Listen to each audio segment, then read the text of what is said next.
One of the CIA's greatest spies, Dmitry Polyakov, is caught by the KGB and strip-searched.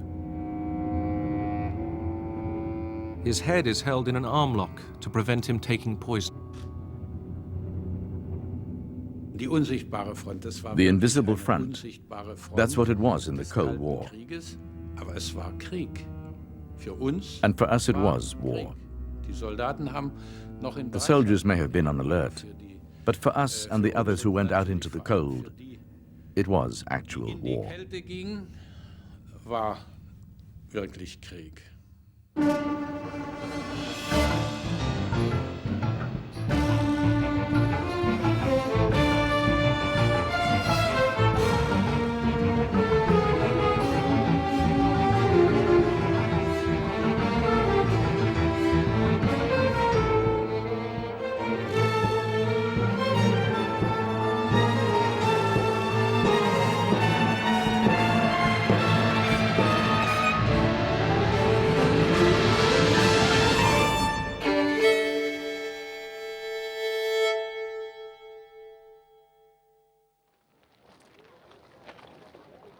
Dawn on the 16th of July, 1945. Allied scientists at Los Alamos leave for the New Mexico desert to watch the test of the first atomic bomb.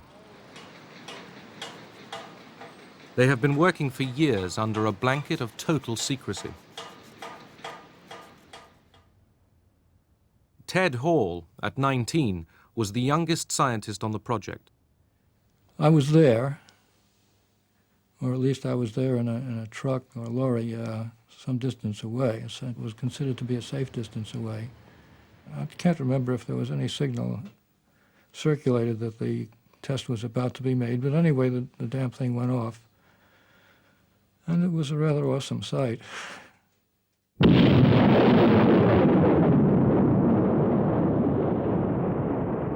For Ted Hall, the Cold War had begun the year before. I decided to give atomic secrets to the Russians because it seemed to me that it was important that there should be no monopoly which could turn one nation into a menace and turn it loose on the world as Nazi Germany developed. There seemed to be only one answer to what one should do. The right thing to do was to act to break the American monopoly. Others thought the same way. The KGB had several sources inside Los Alamos, unknown to one another. The scientist Klaus Fuchs and Ted Hall both passed on details of how to detonate nuclear weapons by implosion, a principle so new to Soviet science that there was no equivalent word in Russian.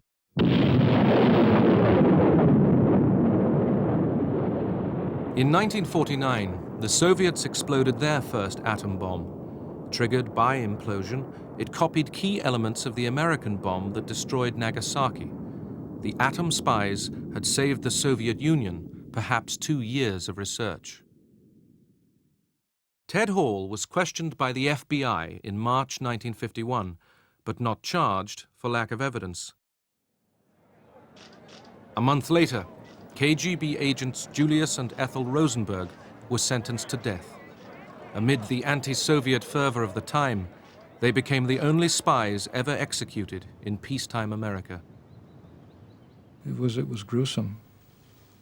And it certainly brought home the fact that there were flames consuming people and that we were pretty close to being consumed. The intelligence war was lopsided. The KGB operated in the West, but the CIA confronted a closed world. Trains crossing the Finnish border into Russia were sealed by steel shutters. The United States faced a long famine of information. This lack of understanding of how the Soviet system functioned would dog us in CIA throughout the entire Cold War, whether it was the Soviet Union itself or the carbon copies of the Soviet Union in East Germany and in Cuba, you name it.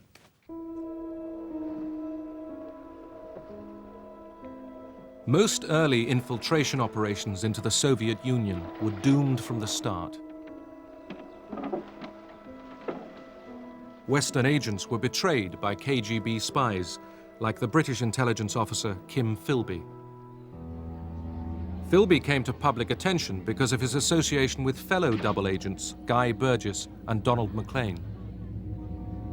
Philby, on the right, holds a press conference to deny charges that he was involved in the disappearance of Burgess and MacLean. Well, if there was a third man, were you in fact the third man? No, I was not. You think there was one? No comment. Well, Mr. Philby, the disappearance of Burgess and MacLean is almost as much of a mystery today as it was when they went away about 4 years ago or more. Can you shed any light on it at all? No, I can't. Philby много сообщал. Philby told us a lot about those missions. Он, во-первых, указывал количество людей. He told us about the numbers of people. He told us about the coordinates, where and how the operations would be carried out, whether they would be parachuted in or sent in by sea. Those areas were, of course, surrounded by Soviet counterintelligence, and they were caught. The normal routine was that the agents were interrogated. Some were very hostile and kept silent. In doing so, they signed their own death warrants. In 1953, Soviet émigré Mikhail Kudryavtsev parachuted into Russia to spy for the CIA. After we were dropped in, we were tied up and taken off to the KGB. When the investigator from Moscow arrived, and he arrived suspiciously quickly by nightfall, I got the impression that they had been waiting for us, that somehow the KGB knew we were coming. Kudryavtsev saved his life by telling the KGB everything and agreeing to parrot a prepared statement at this heavily stage-managed press conference. This is me. Before we spoke at that conference, we were given scripts that we had 2 days to learn by heart. Kudryavtsev told the world of his great error in ever thinking ill of the Soviet Union, let alone trying to topple it. It was hard for me to say those things. Very hard. But I had to do it in order not to be taken back to the Lubyanka. You begin to believe that this was a service that really had enormous coverage and that everything we did, not a sparrow could fall without this enormous KGB finding out about it. Because in terms of our own individual experiences, we know, or we knew, that the operations we were involved in had been betrayed by people like Kim Philby. The KGB put vast arrays of captured CIA equipment on show. The West had suffered failure abroad and betrayal at home. It was back to the drawing board.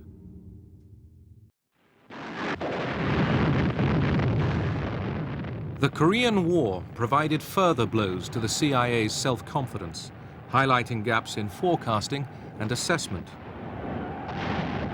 The CIA was wrong about the start of the war. They were wrong about the Chinese involvement and intervention in the war, and they were wrong about the capabilities of the North Korean forces. I think the Korean War, in terms of its intelligence failures, left a lot of lessons for the policy community and the intelligence community. And one of those lessons was that, indeed, we would have to get better technical intelligence and make more of a commitment to signals intelligence and communications intelligence. And with this, you get resources put with the National Security Agency under the Pentagon in order to develop capability to intercept messages around the world. And this produced extremely and vital information to the intelligence community.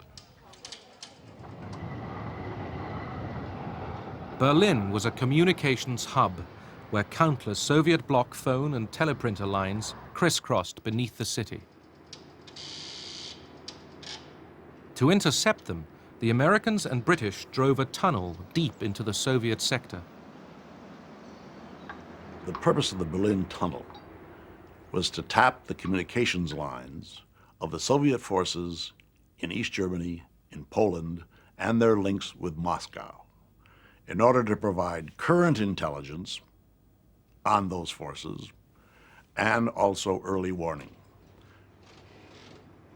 The lines from the taps would come down into the tunnel itself, and first they would be amplified, because then we had to run the lines up into the area of the warehouse where we had hundreds and hundreds of recorders that operated day and night and recorded every single bit of this stuff. From the start, this operation was betrayed to the KGB by a source inside British intelligence, George Blake. I was secretary at the meeting at which this tunnel was being planned. And so I was able to draw a very simple sketch which showed how the tunnel was going to run and what cables it was intended to attack. Blake had served as a British intelligence officer in Seoul. Captured by the North Koreans, he witnessed the West's bombing of civilians.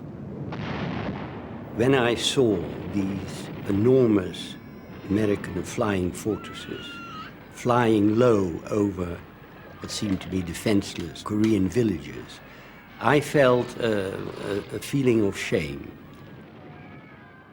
I felt very acutely that I was on the wrong side and that I should do something about it. Blake went home to Britain in the first group of POWs released from Korea after the 1953 armistice. And how did you find the food out there, Mr. Blake? Well, the food was adequate, but very monotonous. It was monotonous, was it? Very monotonous. Anything special? Any odd things they gave you to eat or anything? No, just rice and turnips, mainly. It's a pretty impressive diet, isn't it? 3 times a day. Blake slipped back into British intelligence, only now he was a KGB spy. I was given a Minox camera, and I carried that Minox camera with me whenever I went to work, like I carry my wallet with me. And the reason was that I never knew what important documents I might find on my desk, which were worthwhile photographing. Blake's warning about the tunnel gave the KGB a problem. To move against it risked exposing him.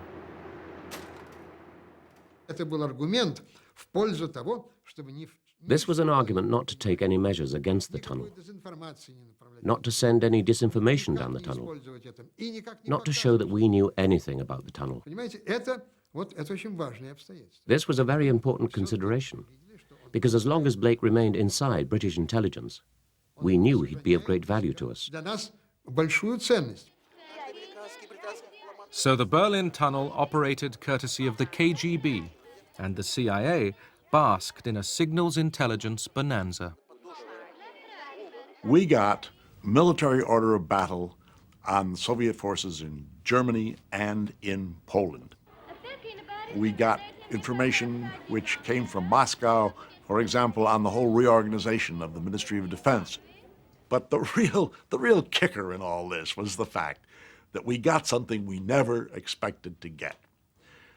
We got all kinds of personality data, operational data on the operations of Soviet military counterintelligence, so that we were, at that point, totally on top, we thought, of the counterintelligence picture in Berlin. But the KGB was just choosing its moment to pull the plug on the tunnel. They warned me beforehand that it was going to happen.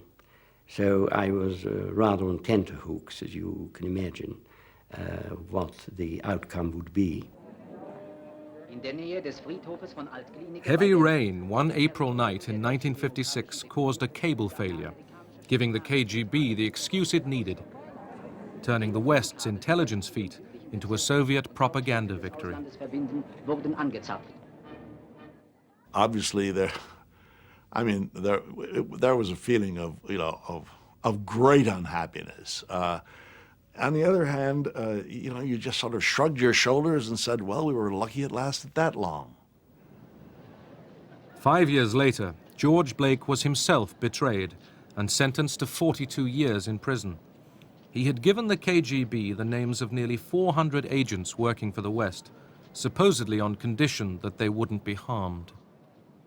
During my trial, which was held in camera, so everything could be said there was no mention at all, it wasn't part of the prosecution's case, that I had been responsible for the death of any number of agents.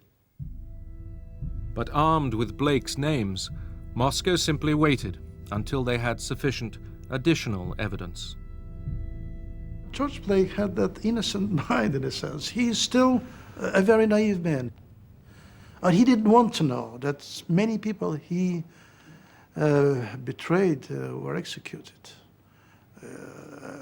I think we even discussed this subject at one point, and he wouldn't believe it. He would say, well, I was told this would not happen. It did happen. He was not told.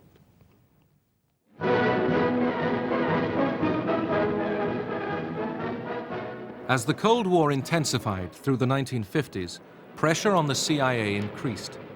The West was desperate for detail about the size and strength of Soviet forces, glimpsed and photographed at Moscow air shows or May Day parades.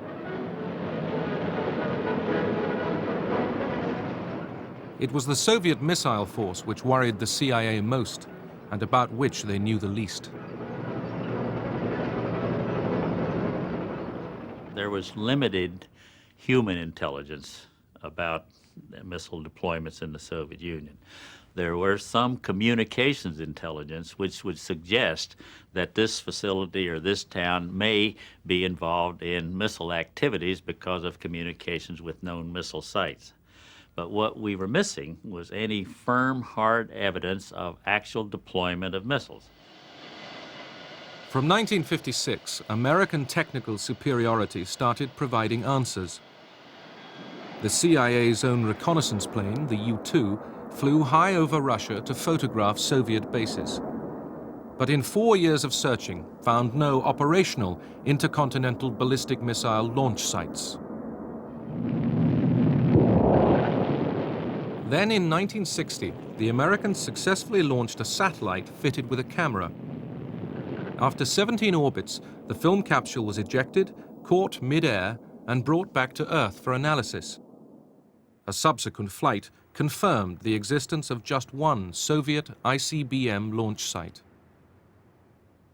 The rest of the puzzle's pieces were provided by perhaps the greatest spy of the Cold War. This is a photograph of Oleg Penkovsky, colonel in the Red Army, with all of his medals which he earned during World War II. A handsome soldier and a great American patriot. This photograph was taken in a hotel in London in April 1961 after one of our meetings, where Oleg Penkovsky on the left, me on the right, enjoying a small glass of wine. Penkovsky provided further reassurances about the limitations of Soviet power. While they were still a serious threat, no question about it, they were strong militarily, absolutely strong militarily, but they were not as strong as our estimators had felt. And he helped us bring it down to the level where they really were. They were not 10 feet tall, they were about my size, 6'2". Penkovsky revealed the Soviets' lack of atomic warheads and their problems with guidance systems. He acted out of resentment that his career in military intelligence had stalled, but also out of fear that Khrushchev's adventurism would bring disaster on the world. Khrushchev told Kennedy, "I want peace, but if you want war, that is your problem." But Penkovsky told the CIA that Khrushchev was bluffing. Kennedy should be firm, he said. Khrushchev is not going to fire any rockets. he is not ready for any war. If you can get into the mind of the Khrushchevs of the world, then you've got a weapon that no technical amount of information can give you. And this is what Penkovsky was able to give us. Penkovsky's information was critical to the United States during the 1962 Cuban Missile Crisis. U-2 photographs revealed the presence on Cuba of Soviet missiles, for which Penkovsky had already handed over the operating manuals. With the world closer to nuclear conflict than at any time in the Cold War, intelligence experts were summoned to the White House to brief President Kennedy. First question the president asked was, how long before they can fire those missiles? And Art Landau said, well, Mr. Graybeal is the missile expert, so it turned to me. I stood up behind the president, McNamara and Rusk, and for the next probably 5 to 10 minutes, they fired one question after the other. In answer to the president's question, how long can they fire these missiles, I relied primarily on the combination of intelligence sources, but mainly Penkovsky's information, which told us how these missiles operated in the field. The CIA assessment is said to have bought the president 3 precious days' breathing space.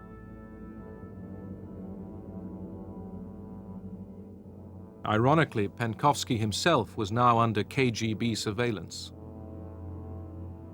The last time Joe Bulick had seen him was in Paris. I never had the feeling that he was in danger. Otherwise, I would have insisted that he stay. In fact, forced him if I had to kidnap him. But I never really had the feeling that he was, at that time, at our last meeting in Paris, I never felt that he was in danger. Back in Moscow, Penkovsky sent what seemed like a routine message. We'd gotten a signal from Penkovsky that a dead drop was loaded. And when we sent Dick Jacobs to service that dead drop, he was arrested. And as soon as that happened, we knew the case was over. He was dead. And then Penkovsky was in the hands of the KGB. Punkt. Расскажите о начале вашей преступной деятельности. В ноябре 1960 года я решил войти в контакт с американской разведкой, для чего я подготовил письмо, в котором высказал эту свою просьбу и желание начать со мной работу. The chief KGB interrogator was Alexander Zagvozdin. We questioned him not once, not 10 or 20 times, but perhaps 100 times. He realized that his actions were punishable by death. And he used to ask me, will I be executed? I never said he wouldn't. I never said he wouldn't be executed. I used to say one thing. Only if you confess everything and repent fully can you hope for mercy. That's probably why Penkovsky's life was not spared. He didn't confess everything. I know for sure that Penkovsky was shot.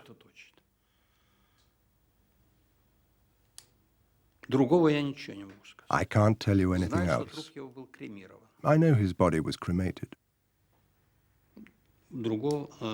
I don't know any more, and I'm not interested.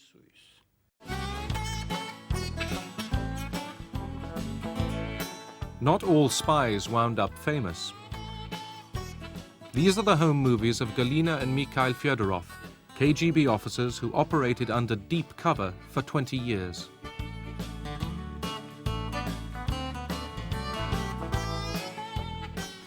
They were never caught. In the event of war, they would be in place to spy behind enemy lines. The KGB never lacked recruits. Some served for money, some for ideology, and some for the sheer excitement of living a secret life.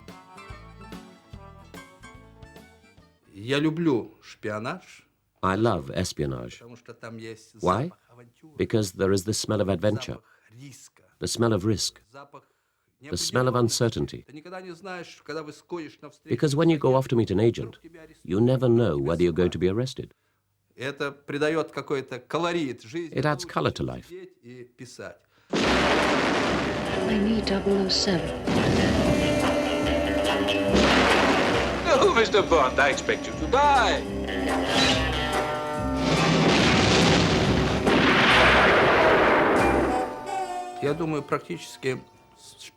Spy mania in London started about the time I arrived. In 1961, we used to be asked everywhere. We were very popular. We would be invited to private parties, and the attitude towards us was good. But as the 60s went on, there were those big disasters with Blake and the other KGB spies. And you had the Profumo scandal with the prostitute, Christine Keeler. That shook Britain up a bit. After that, when I turned up somewhere, people would ask, "Are you a spy?" So I'd say, "Of course I'm a spy." Western governments grew weary of the huge KGB presence in their midst. In 1971, the British expelled 105 Soviet intelligence officers, identified by a defector. Technology increasingly assumed the burden of spying.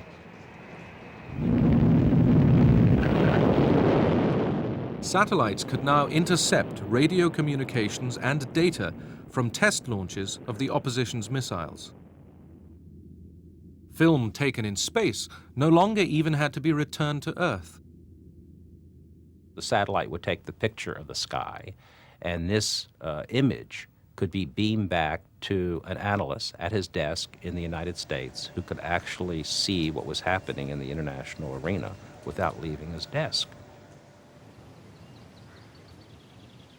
Here lay the greatest intelligence successes of the Cold War.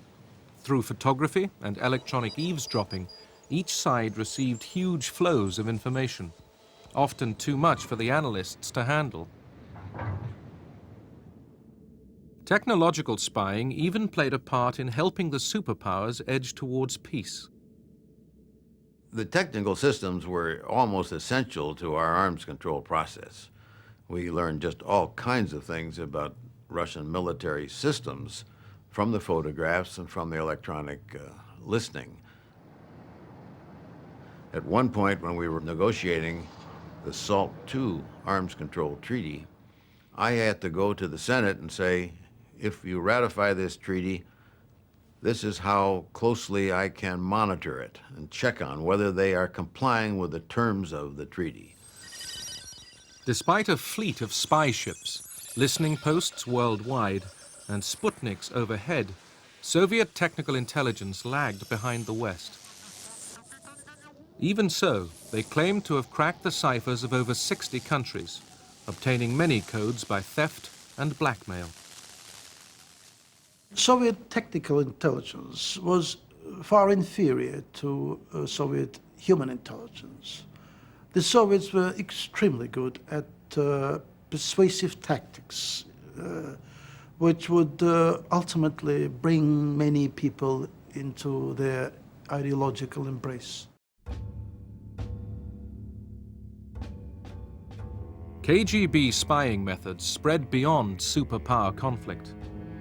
Routine surveillance of ordinary citizens by the East German secret police, or Stasi. The Stasi inhabited a moral world of its own. Interrogations were routinely filmed. And they had cameras everywhere. Relations between the various areas of counterintelligence and with the department which handled interrogations were very amicable. There were all sorts of people there, and it was a friendly atmosphere. They weren't the kind of devious types who'd use atrocious methods to force confessions out of people. Westberlin bzw. in die BRD zu kommen. Nichts? Was habe ich denn bewerkstelligt? Ich habe nichts unternommen. Das ist doch gar nicht wahr. Was habe ich denn unternommen? Fragen Sie mich doch nicht, erzählen Sie Ich doch. habe nichts unternommen. Natürlich. Ich habe nichts. Gar nichts. Also es gab schon sehr Schlimmes. Es gab Well, viele Fälle terrible things did happen. Unrecht. There were many cases of injustice, particularly in the later years, which really bothered me. Reprisals were taken against people solely on the grounds that they had different political opinions, Politische Meinung hatten. or against people who wanted a different, better form of socialism. Vera Wollenberger joined the East German peace movement in 1981, encouraged by her husband Knut. Mein ganz persönlicher Anlass, mich gegen My personal motivation for opposing state policies was the decision in the early 80s to station nuclear missiles in the GDR zu stationieren und and to introduce military instruction in in schools. Schulen einzuführen. Vera and her family were constantly harassed by the Stasi, who burgled her house and made sure she lost her teaching job. Her husband stood by her throughout. In 1988, Vera was arrested on her way to this demonstration. Her crime? Carrying a banner which bore Rosa Luxemburg's words, "Freedom is how free your opponent is." She was interrogated and imprisoned. In 1991, after the collapse of the GDR, Vera got access to her Stasi file, in which she learned that the main informer against her had been her own husband. Das kann ich gar nicht so genau sagen, weil es I can't really say how I felt. It was such an extreme situation, rather as if one had died for a moment and then returned to life. dann ins Leben zurückkehren. Das Überraschende war für mich, dass The surprising thing was, the reports were written as if about a stranger, not about a ich wife. war eine Ehefrau. Ich war eine Feindin. To him, I was an enemy of the state, and he had done everything to fight me, the enemy. zu bekämpfen. Some enemies of the state received more drastic treatment. In 1978, Bulgarian intelligence asked the KGB to help them kill the émigré writer and broadcaster Georgy Markov. Markov was murdered at a London bus stop by a stranger who accidentally prodded him with the tip of an umbrella. The Bulgarians were given a choice of weapons, and finally they picked up this umbrella as a cover to shoot the man with a poisoned pellet. It was not supposed to be uncovered because the pellet would dissolve in his body within 24 hours, if I recall correctly. I did not conceive, I did not plan, I was not involved in any execution, but I was aware. And I always say that knowledge does not imply misdeed, does it? Do you suppose I would go to the United States or UK and announce publicly? I would hang myself. The temptation was always there for the spy masters to earn favor from the leadership, whether by covert action or just slanting a routine report. Когда мы составляем информацию, мы, естественно, драматизируем. When we drop reports, of course we dramatize those bits which pointed out the threat to the Soviet Union. By emphasizing the right things, I'd ensure that my report would go straight to the top, to the Politburo. If the report was dull and boring, it would just get filed away. This was the problem with all suppliers of information. We tailor it to get a high rating from Moscow. But did it matter if spies skewed their reports? How much did political leaders heed their intelligence services? I would argue that we probably exaggerate the significance of intelligence. Once policymakers decide on a course, I don't think correct intelligence or incorrect intelligence is going to bring any great changes in that course.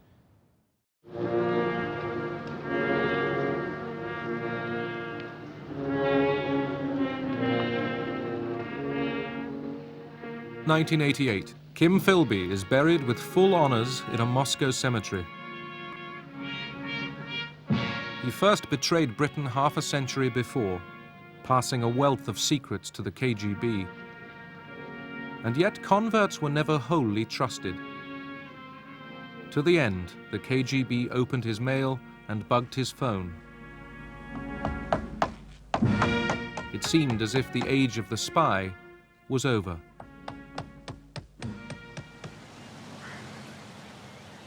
In fact, throughout the 80s, the CIA had been carefully establishing agents within Soviet intelligence and defense circles.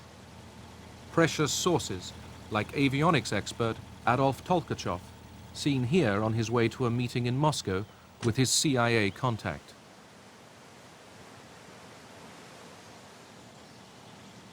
The KGB suddenly started to arrest the CIA's most important Soviet spies. In 1985, we began to lose cases, by which I mean Soviet officials working for us, and some of them disappeared. This led us to believe that something was wrong. It did not lead us to believe, aha, there must be a mole. Then the West lost General Dmitry Polyakov of Soviet military intelligence. Polyakov had retired after 18 years of spying when the KGB pounced. He had been recruited while at the United Nations in New York.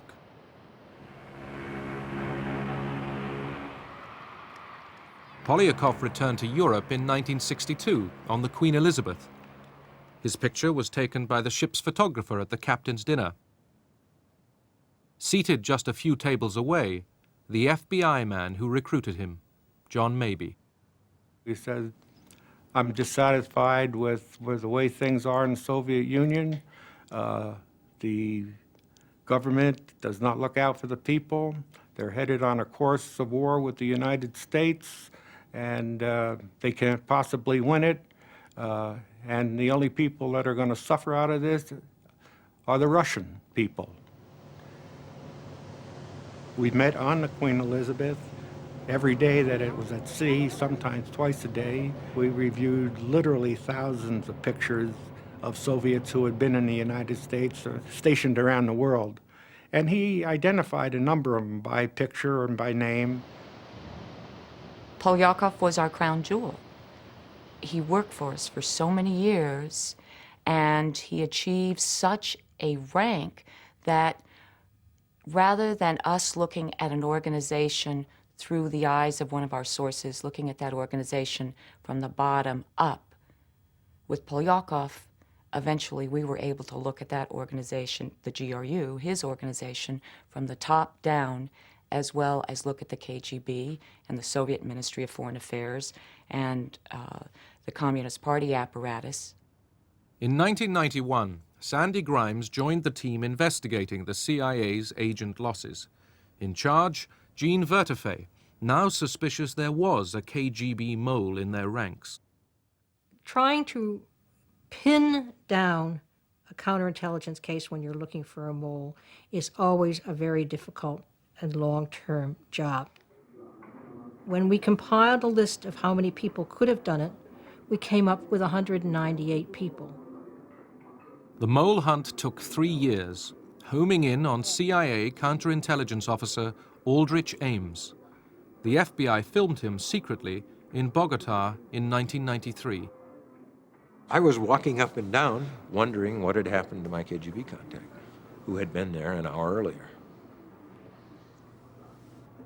I was reasonably alert, but I didn't see the surveillance. And I suppose it was frustrating for the FBI because they were scared to death of me seeing surveillance. So they had to stay way back. As a result, they never saw me doing anything. They had no evidence of any operational activity on my part. The FBI staked out Ames's house and tapped his phones. The breakthrough had come from CIA analysis of his bank statements. We had just received records from one of the banks Rick had. And Dan is reading these things off, and I'm entering them in the computer. And my God, it was unbelievable. On 17 May, Rick had reported having had a lunch with his Soviet contact, Chuvakin. 18 May, there's a deposit into his checking account for $9,000. On the 21st of February in 1994, Ames was arrested for spying, along with his wife Rosario, after years of high living. Shock, depression, instant recognition of, one's life flashes before one. A sense of things coming to an end, but no sense of relief. It's much more painful than that. In April 1985, Aldrich Ames had walked into the Soviet embassy in Washington and started selling secrets to the KGB. They paid him a total of $2.7 million. Well, the reasons that I did what I did in April of 1985 were personal, banal, and amounted really to kind of greed and folly. Simple as that. I attribute it heavily to Rosario. She was the one who was interested in spending money and who liked to live high on the hog. And I think he wanted sort of to buy her love, and the way to buy her love was to get her expensive things. Ames had no illusions about the real price of his treachery. I knew quite well when I gave the names of our agents in the Soviet Union that I was exposing them to the full machinery of counter-espionage and the law and prosecution and capital punishment, certainly in the case of KGB and GRU officers. Obviously,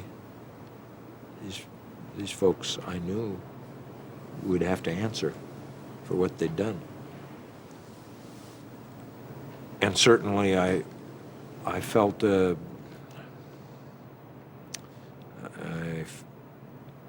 I inured myself against a reaction to that.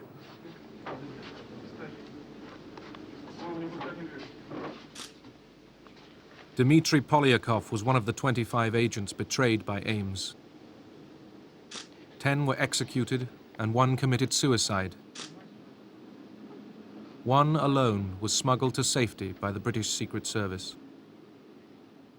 I was seized by the KGB in May 1985. I was put under house arrest, but I managed to escape in July, alive, well, and safe. I was lucky. The others were shot in the dungeons of some KGB prison after long months of continuous threats and interrogations. They lost everything: family, children, work, and then their lives. They spent a year, 2 years, or in the case of General Polyakov, nearly 3 years, expecting to die at any minute. Polyakov was tried in secret, critical of the Soviet leadership to the end. He had given the West precious information on Soviet missiles, nuclear strategy, chemical and biological warfare. Yet so many spies paid with their freedom or their lives in destructive cycles of tit for tat. That men like Polyakov gave up names. They gave up secrets. I did the same thing for reasons that I considered sufficient to myself. I gave up the names of some of the same people who had earlier given up others. It's a nasty kind of circle with terrible human costs. Aldrich Ames is serving a life sentence with no remission. Dmitry Polyakov was sentenced to death. He was executed in 1988 with a bullet in the back of the head, then buried in an unmarked grave. For half a century, the spies had peered intently at each other through a fog of ignorance and deceit. They produced ever more realistic appraisals of their opponent's strengths, but very few were able to answer the toughest question: does our enemy intend to fight us? Despite the CIA and KGB's vast resources, the answer lay hidden, not in a satellite photo or an agent report, but in the minds of their opponents.